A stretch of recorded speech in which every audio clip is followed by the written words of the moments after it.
Donald Trump ایک وار criminal کے طور پر دنیا میں یاد رکھا جائے گا، اور ہر اس شخص کے لیے جو ڈونلڈ ٹرمپ کی آشیرواد حاصل کرنے کی کوشش کرتا ہے، اس کے لیے یہ ایک بہت بڑا عبرت کا نشان ہے کہ ایک ایسے شخص کے لیے لوگ جو ہے وہ آنکھیں اپنی پلکیں بچھا رہے ہوتے ہیں کہ جو دنیا میں دہشت گردی کو فروغ دے رہا ہے، سارے بین الاقوامی قوانین کی دھجیاں اڑا رہا ہے، اور اس نے وہاں لیڈرشپ کو ٹارگٹ کیا ہے۔ امریکہ اور اسرائیل نے صرف ان کی لیڈرشپ کو ٹارگٹ نہیں کیا، بلکہ جنگ کا آغاز کیا ہے 176 بچیوں کو شہید کر کے۔ اور ہم یہ پوچھنا چاہتے ہیں اہل مغرب اور ان کے حکمرانوں سے کہ اس پر جب انہوں نے سویلین اور چھوٹی بچیوں کے اسکول پر حملہ کر کے اپنی جنگ کا آغاز کیا ہے تو مغرب اس پر کیا کہتا ہے؟ چھوٹی چھوٹی باتوں پر انسانیت کا جو پیامبر بن کر ویسٹ کے لوگ سامنے آتے ہیں، اس وقت تو پورے مغرب میں آگ لگ جانی چاہیے تھی، لوگوں کو نکل آ جانا چاہیے تھا سڑکوں پر کہ تم نے یہ کیا حرکت کی ہے۔ لیکن یہ ایک ڈبل اسٹینڈرڈز بھی ہیں بہت سارے لوگوں کے، جس کی بنیاد پر یہ جھوٹ کا نظام چلتا ہے۔ البتہ یہ ضرور ہے کہ پوری دنیا میں جتنے لوگ بھی اب امریکہ کو جان گئے ہیں اور پہچان گئے ہیں اور ان امریکہ کے اتحادیوں کی تمام ہتھ کنڈوں کو سمجھ گئے ہیں، وہ اب امریکہ کے خلاف نکلتے ہیں، اور خود امریکہ میں بھی احتجاج ہوا ہے۔ جو ایران پر حملہ ہے، در حقیقت یہ تو طویل عرصے سے امریکہ اور اسرائیل ایران کے پیچھے پڑے ہوئے تھے، اور پچھلے سال بھی انہوں نے ایک جنگ مسلط کی تھی، لیکن حقیقت یہ ہے کہ فلسطین کے حوالے سے جو واضح اور غیر مبہم پوزیشن ہے ایران کی، یہ اس کی سزا ایران کو دی جا رہی ہے۔ ہم نے دیکھا کہ اسرائیل نے فلسطین میں 80-90 ہزار لوگوں کو قتل کیا، اور یہ جینوسائیڈ تھا، اس لیے کہ جنگی میدان میں تو اسرائیل آج بھی، آج کی تاریخ میں بھی مقابلہ نہیں کر پاتا کسی کا، تو پھر اس کا بدلہ یہ اس طرح سے لیتے ہیں کہ یہ سویلین آبادی کو ٹارگٹ کرتے ہیں، یہ بچوں کو ٹارگٹ کرتے ہیں، اور یہ بلڈنگز کو تباہ کرتے ہیں، اور اس طرح انہوں نے غزہ کو اس طرح سے تباہ کیا کہ 95% سے زیادہ وہ پورا جو ہے وہ بارود کا ڈھیر اور بلکہ ڈبریز میں اور ملبے میں تبدیل ہو گیا۔ اور اس پر بھی بس نہیں ہو رہی ہے، وہ ویسٹ بینک میں وہاں کے مقامی فلسطینی ہیں، ان کے گھروں کو برباد کر رہے ہیں اور قبضہ کرتے چلے جا رہے ہیں۔ اور یہ جو غزہ میں بورڈ آف پیس بنایا ڈونلڈ ٹرمپ نے، یہ بھی در حقیقت اس نے ایک ذاتی اور ایک ملک کی طاقت کو پوری دنیا پر مسلط کرنے کی کوشش کی ہے۔ اور یہ کیسا بورڈ آف پیس ہے کہ جس میں وہ کسی کو جواب دہی نہیں ہے، اور جو امریکہ ہے یعنی ڈونلڈ ٹرمپ ہے، وہ یہ کہتا ہے کہ جناب میں جس کو چاہوں گا اس میں رکھوں گا اور میں جس کو چاہوں گا اس سے نکال دوں گا۔ اور لوگوں نے جب اس سے پوچھا کہ تمہاری صدارتی مدت ختم ہو گئی تو پھر کیا کرو گے، تو اس کے پاس اس کا کوئی جواب نہیں تھا۔ وہ کہتا ہے یہ پھر بھی جاری رہے گا۔ اقوام متحدہ کے پیرلل ایک ادارہ اس نے بنانے کی کوشش کی ہے، اور ایران پر بھی جو جنگ مسلط کی ہے اس کے بعد اس نے اسی طرح کے بیانات دیے کہ میں جب چاہوں اور جس کو چاہوں ہٹ کروں، جس ملک پر چاہوں قبضہ کروں، اور جس سربراہ مملکت کو چاہوں ہٹ کروں۔ اس سے پتہ چلتا ہے کہ دنیا میں ایک اندھا قانون ہے جو امریکہ کی صورت میں اس وقت مسلط کیا جا رہا ہے، اور افسوس کی بات یہ ہے کہ دنیا کو اور اس کے ممالک کو جس طرح ریئیکٹ کرنا چاہیے تھا ڈونلڈ ٹرمپ کے خلاف، اس طرح سے وہ ریئیکشن ابھی تک نہیں آیا ہے۔ بہرحال جو کچھ ایران میں ہو رہا ہے اس پر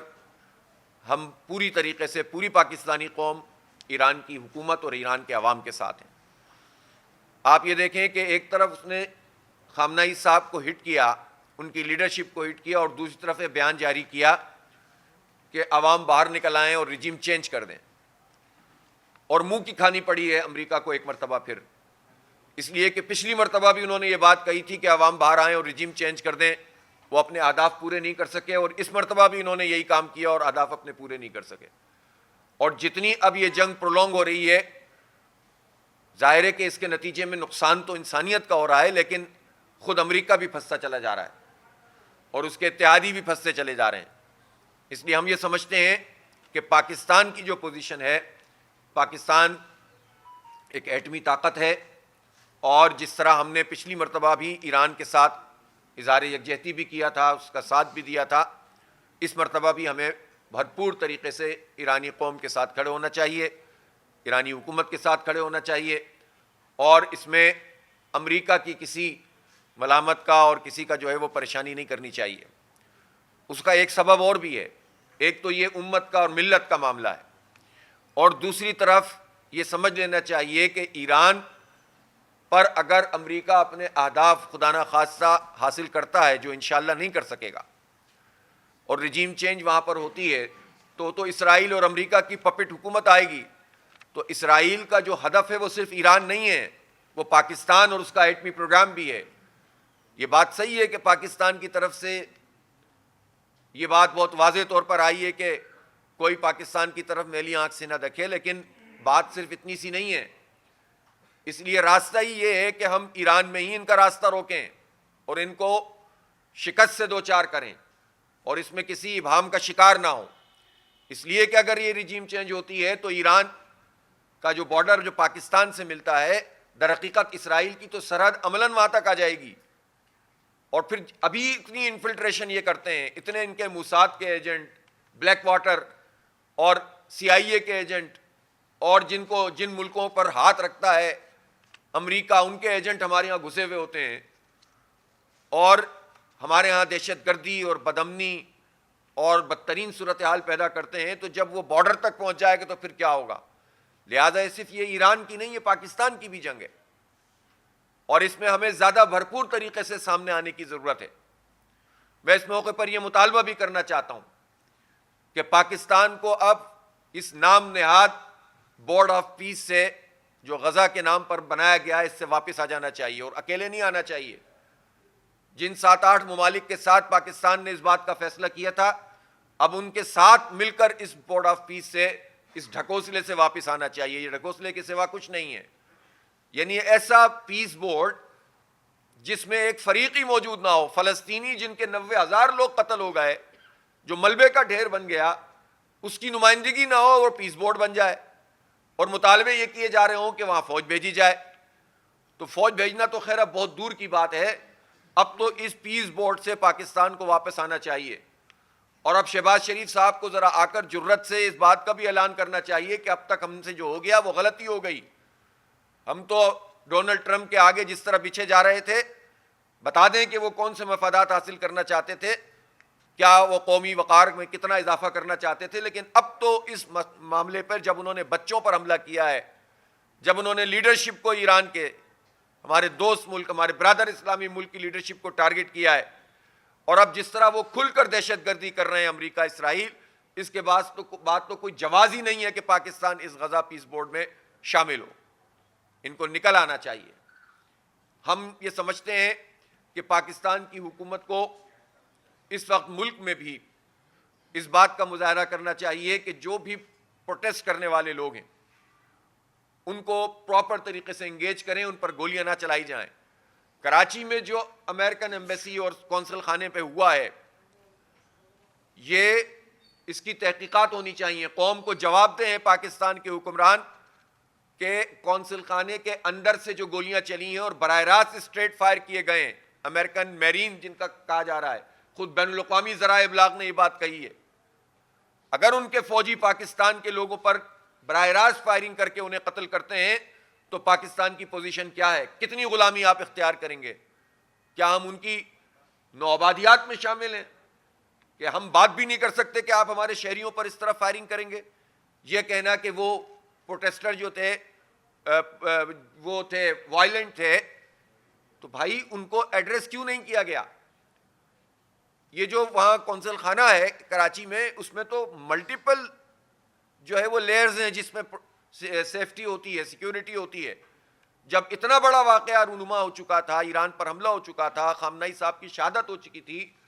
تو پاکستانی گورنمنٹ نے اس کو مینیج کیوں نہیں کیا؟ اور جب وہ مظاہرین اندر چلے گئے ہیں تو ان کو دوسرے طریقے سے 50 طریقے ہوتے ہیں جس سے جو ہے وہ آپ پیچھے کی طرف لوگوں کو کر دیتے ہیں، لیکن براہ راست گولی چلانے کا اختیار تو دنیا میں کسی کے پاس بھی موجود نہیں ہے. تو یہ اگر امریکی میرینز نے یا ان کے گارڈز نے یہ حملہ یہ کیا ہے لوگوں کے اوپر، تو اس پر پاکستانی حکومت جواب دے، سندھ حکومت جواب دے. اور انہیں بتانا چاہیے کہ امریکی میرینز نے یہ کیا اور ہم یہ کارروائی کرنے جا رہے ہیں۔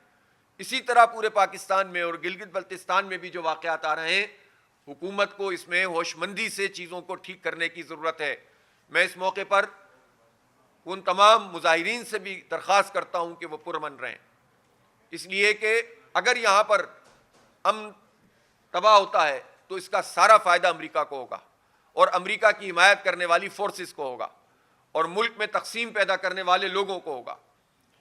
اس وقت ہمیں تقسیم کی نہیں، انتشار کی نہیں، اتحاد کی ضرورت ہے۔ جماعت اسلامی نے جس دن ایران پر حملہ ہوا،